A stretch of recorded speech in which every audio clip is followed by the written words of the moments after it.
भवाय चन्द्रचूडाय निर्गुणाय गुणात्मने कालकालाय रुद्राय नीलग्रीवाय मङ्गलम्।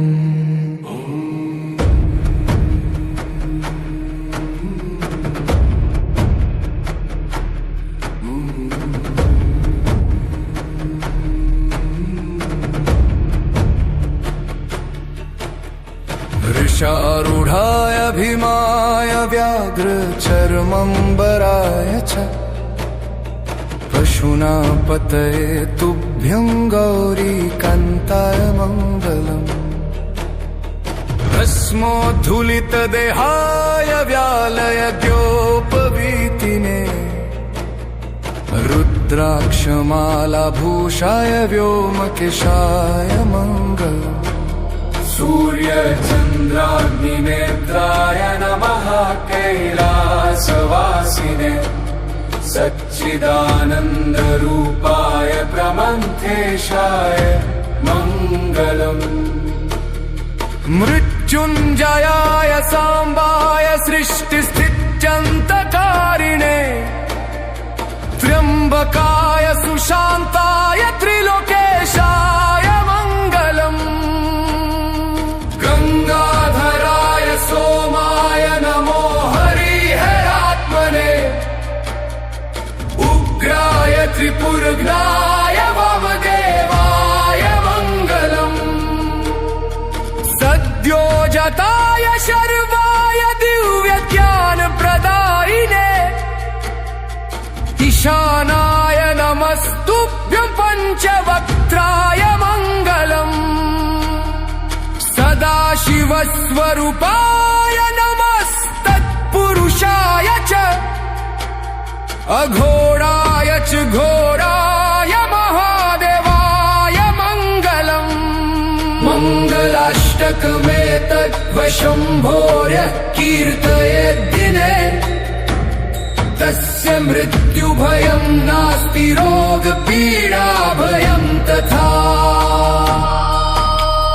भवाय चन्द्रचूडाय निर्गुणाय गुणात्मने कालकालाय रुद्राय नीलग्रीवाय मङ्गलम्।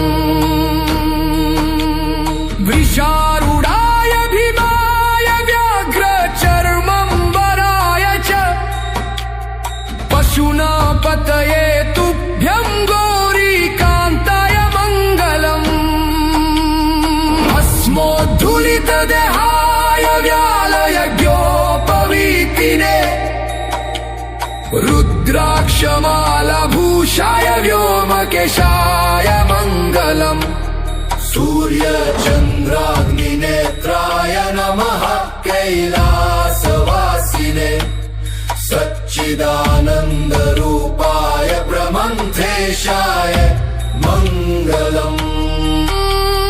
मृत्युञ्जयाय साम्बाय सृष्टिस्थित्यन्तकारिणे त्र्यम्बकाय सुशान्ताय त्रिलोकेशाय मङ्गलम्। गङ्गाधराय सोमाय नमो हरिहरात्मने उग्राय त्रिपुरघ्नाय वामदेवाय मङ्गलम्। सद्योजाताय शर्वाय दिव्यज्ञानप्रदायिने ईशानाय नमस्तुभ्यं पञ्चवक्त्राय मङ्गलम्। सदाशिवस्वरूपाय नमस्तत्पुरुषाय च अघोराय च घोराय महादेवाय मङ्गलम्।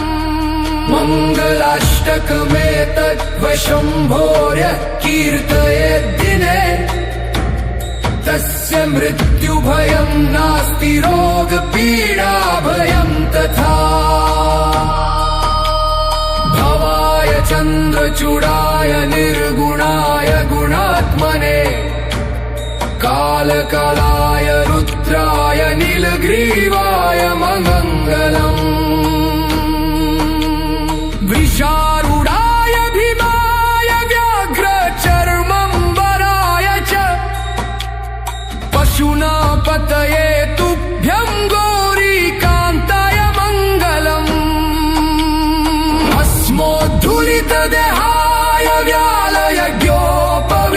वीतिने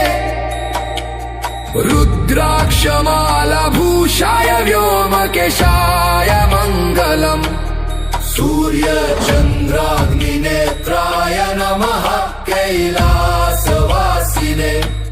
सच्चिदानन्दरूपाय ब्रह्मन्धेशाय मङ्गलम् मृत्युञ्जयाय साम्बाय सृष्टिस्थित्यन्तकारिणे त्र्यम्बकाय सुशान्ताय त्रिलोकेशाय मङ्गलम् गंगाधराय सोमाय नमो हरिहरात्मने उग्राय त्रिपुरग्नाय वामदेवाय मङ्गलम् सद्योजताय शर्वाय दिव्यज्ञानप्रदायिने ईशानाय नमस्तुभ्यं पञ्चवक्त्राय मङ्गलम् सदाशिवस्वरूपाय नमस्तत्पुरुषाय च अघोराय च घोराय महादेवाय मङ्गलम् मङ्गलाष्टकमेतद्वशम्भोर्य कीर्तयेद्दिने तस्य मृत्युभयं नास्ति रोगपीडाभयं तथा भवाय चन्द्रचूडाय निर्गुणाय गुणात्मने कालकालाय रुद्राय नीलग्रीवाय मङ्गलम् वृषारूढाय भीमाय व्याघ्रचर्मम्बराय च पशुनापतये तुभ्यं गौरीकान्ताय मङ्गलम् भस्मोद्धूलितदेहाय व्यालयज्ञोपवीतिने रुद्राक्षमालाभूषाय व्योमकेशाय मङ्गलम् सूर्यचन्द्राग्निनेत्राय नमः कैलासवासिने सच्चिदानन्दरूपाय ब्रह्मन्धेशाय मङ्गलम् मृत्युञ्जयाय साम्बाय सृष्टिस्थित्यन्तकारिणे त्र्यम्बकाय सुशान्ताय त्रिलोकेशाय मङ्गलम् गंगाधराय सोमाय नमो हरिहरात्मने उग्राय त्रिपुरग्नाय वामदेवाय मङ्गलम् सद्योजताय शर्वाय दिव्यज्ञानप्रदायिने ईशानाय नमस्तुभ्यं पञ्चवक्त्राय मङ्गलम् सदाशिवस्वरूपाय नमस्तत्पुरुषाय च अघोराय च घोराय महादेवाय मङ्गलम् मङ्गलाष्टकमेतद्वशम्भोर्य कीर्तयेद्दिने तस्य मृत्युभयं नास्ति रोगपीडाभयं तथा भवाय चन्द्रचूडाय निर्गुणाय गुणात्मने कालकालाय रुद्राय नीलग्रीवाय मङ्गलम् वृषारूढाय भीमाय व्याघ्रचर्मम्बराय च पशुनापतये तुभ्यं गौरीकान्ताय मङ्गलम् भस्मोद्धूलितदेहाय व्यालयज्ञोपवीतिने रुद्राक्षमालाभूषाय व्योमकेशाय मङ्गलम् सूर्यचन्द्राग्निनेत्राय नमः कैलासवासिने सच्चिदानन्दरूपाय ब्रह्मन्धेशाय मङ्गलम् मृत्युञ्जयाय साम्बाय सृष्टिस्थित्यन्तकारिणे त्र्यंबकाय सुशांताय त्रिलोकेशाय मंगलम् गंगाधराय सोमाय नमो हरिहरात्मने उग्राय त्रिपुरग्नाय वामदेवाय मंगलम् सद्योजाताय शर्वाय दिव्यज्ञानप्रदायिने ईशानाय नमस्तुभ्यं पञ्चवक्त्राय मंगलम्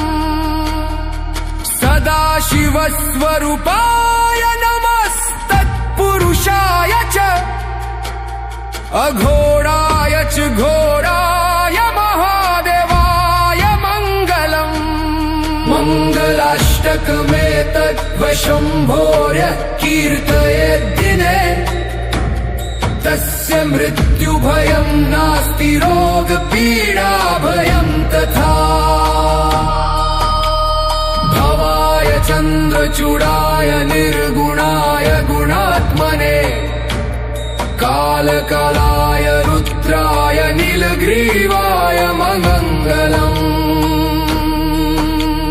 वृषारूढाय भीमाय व्याघ्रचर्मम्बराय च पशुना पतये तुभ्यं गौरीकान्ताय मंगलम् भस्मोद्धूलितदेहाय व्यालयज्ञोपवीतिने रुद्राक्षमालाभूषाय व्योमकेशाय मंगलम् सूर्यचन्द्राग्निनेत्राय नमः कैलासवासिने सच्चिदानन्दरूपाय ब्रह्मन्धेशाय मंगलम् मृत्युञ्जयाय साम्बाय सृष्टिस्थित्यन्तकारिणे त्र्यंबकाय सुशांताय त्रिलोकेशाय मंगलम् गंगाधराय सोमाय नमो हरिहरात्मने उग्राय त्रिपुरग्नाय वामदेवाय मंगलम् सद्योजाताय शर्वाय दिव्यज्ञानप्रदायिने ईशानाय नमस्तुभ्यं पञ्चवक्त्राय मंगलम् सदाशिवस्वरूपाय नमस्तत्पुरुषाय च अघोराय च घोराय महादेवाय मंगलम् मङ्गलाष्टकमेतद्वशम्भोर्य कीर्तयेद्दिने तस्य मृत्युभयं नास्ति रोगपीडाभयं तथा भवाय चन्द्रचूडाय निर्गुणाय गुणात्मने कालकालाय रुद्राय नीलग्रीवाय मंगलम् वृषारूढाय भीमाय व्याघ्रचर्मम्बराय च पशुना पतये तुभ्यं गौरीकान्ताय मंगलम् भस्मोद्धूलितदेहाय व्यालयज्ञोपवीतिने रुद्राक्षमालाभूषाय व्योमकेशाय मंगलम् सूर्यचन्द्राग्निनेत्राय नमः कैलासवासिने सच्चिदानन्दरूपाय ब्रह्मन्धेशाय मंगलम् मृत्युञ्जयाय साम्बाय